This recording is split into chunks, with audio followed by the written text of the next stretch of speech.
우리 행정구역은 진주에 걸쳐 있는 남강댐 관련 이야기입니다. 요즘 남강댐 보강 건설 사업이다 해가지고 이 기본 계획을 변경한다는 안으로 해서 우리 시내를 흐르는 댐 본류권 진주 함만 의령 쪽으로 흐르는 강물하고 그리고 사천 남해 하동으로 가는 가화천권에 있는 지역민들이 불안함을 넘어서 분노해 있는 수준에 있습니다. 근데 우리가 댐이라는 게 원래 통수가 두 가지 이제 그 용수 역할을 하는 경우가 있고 그 다음에 홍수 시에 방류를 적절하게 잘 조절하는 역할이 있습니다. 근데 이게 간혹 대홍수 시기가 되면 이 조절이 잘 안 되어서 피해가 심한 경우가 생깁니다. 지금 이 계획안과 관련해서 우리 도에서 갖고 있는 입장이 어떤지 한번 말씀해 주시기 바랍니다. 지금 주민들은 이 내용과 관련해서 의사 표시를 그냥 반대 이럽니다. 요구사항을 방금 말씀하신 것처럼 피해 대책을 잘 세워서 추진하라라고 행정은 행정관에 전달을 하는데 주민은 그걸 왜 이해를 못하는 겁니까? 아니면 상시 이런 일이 있을 때 주민들이 믿음이 약해서 그러는 겁니까? 근본적으로 하지 말라라는 구호를 외칠 때에 당사자인 시민은 그렇게 외칠 수 있습니다.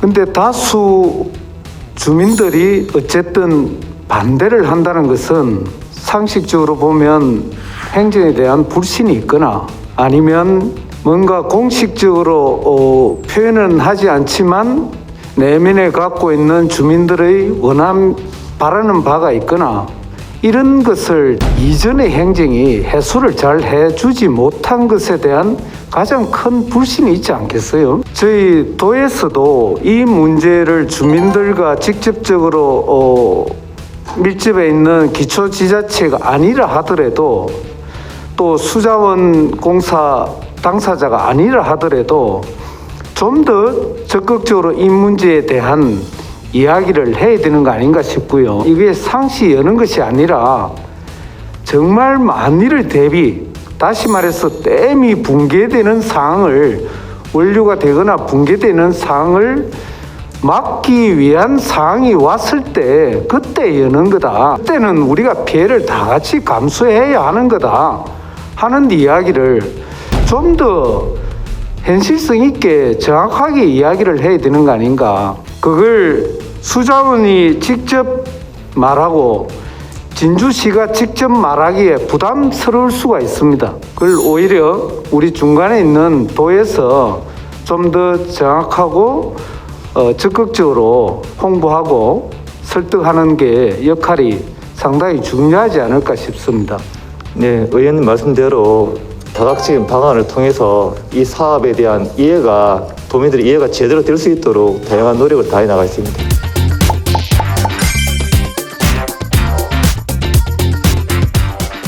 이전에 진주 어려운 폐쇄로 주민들의 마음이 많이 상해 있다가 이번에 서부경남 공공병원 부지가 공론화 과정을 거쳐서 100여 명의 주민들이 공론화 과정을 거쳐서 진주 정촌에 있는 구 예하초등 부지로 지정을 냈습니다. 재건립이 되는 것에 대한 지역민들 서부경남의 해당 지역민들이 진주, 사천, 남해, 하동, 산청, 건역에서 상당히 반기고 있는 상황입니다. 그럼에도 불구하고 이 지역이 우리가 공공병원이라 하면 기본적으로 일반 대중 시민들이 접근하기가 좋아야 하는데 지금 기준으로 보면 접근성이 상당히 어려움이 있을 것 같습니다. 접근성 문제에서 진주, 사천은 조금 나은 편인데 남해, 하동, 산청은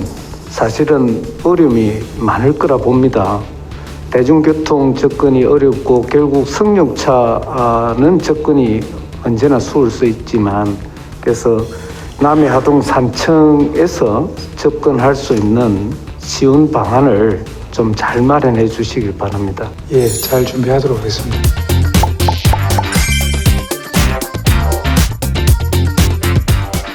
(80년대) 때에 이 상황을 민주화 운동이라는 그 시대 아무랬던 시절에 학생들이 거리로 나왔을 때 이 경남을 놓고 보면 창원을 중심으로 경남대학교를 중심으로 하는 창원 지역과 경상대학교를 중심으로 하는 진주 지역이 이렇게 그 학생들이 힘든 시기를 보내고 민주화의 열정을 불태웠던 시기가 있습니다. 근데 근래에 올해 년도에 뒤늦게 명예 졸업장, 그 당시 학생들 3명이 경상대학교에서 명예 졸업장을 받았습니다. 제가 오늘 왜 이 말씀을 드렸냐 하면 그분들이 지금 그 과거의 어려움을 현재의 각 영역에서 열심히 살고 있지만 이 후대의 학생들이나 지역민들에게 그 당시의 민주화라는 이 명분을 지금도 잘 공유해 볼 수 있는 그런 공간을 좀 마련해서 현재 이 우리 사회의 어려움을 좀 공유하는 그런 공간 마련을 좀 해주면 어떨까 하는 생각에서 국장님께 질문을 드립니다. 구정촌 파출소가 사실은 그 당시 학생들이 화염병 투척을 통해서 불이 났던 그 상징성이 있는 건물입니다. 그래서 아마 그 의미가 있을 것 같은데요.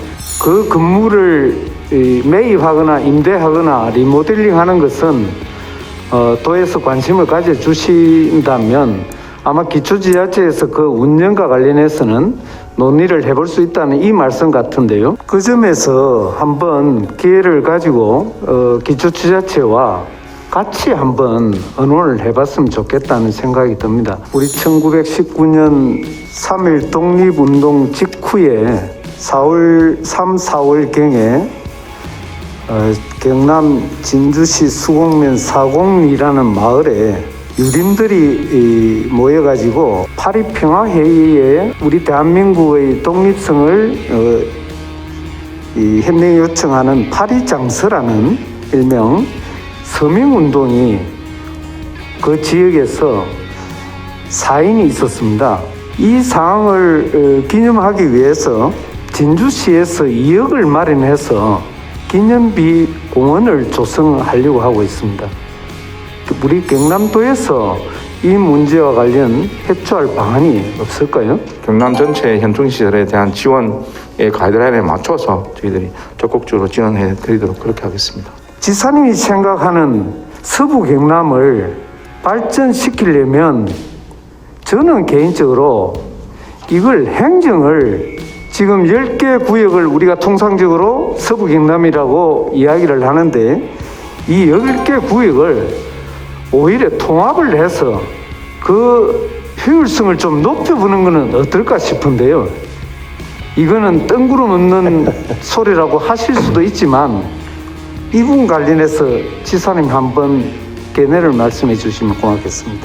10개 시군을 전체로 권역으로 하든 아니면 그 내부의 생활권이 겹치는 10개 시군의 권역으로 하든 권역 단위의 협업을 만들어내기 위한 노력은 대단히 중요하고 다만 행정통합으로 이어가기 위해서는 주민 동의 또는 주민들의 공감대가 반드시 있어야 된다 이렇게 말씀을 드리겠습니다. 지금 말씀하신 협의체 부분이 시작이 되어지면 나중에 세월이 가면 통합도 자연스럽게 일어날 수도 있고 물론 각 지금의 행정구역이 잘 효율적으로 진행이 될 수도 있다고 생각합니다. 협의체 부분을 우리 도에서 좀 유도해서 논의를 할 수 있는 방안들을 정책 사업별로 좀 적극적으로 유도해 주시면 고맙겠다는 생각이 듭니다.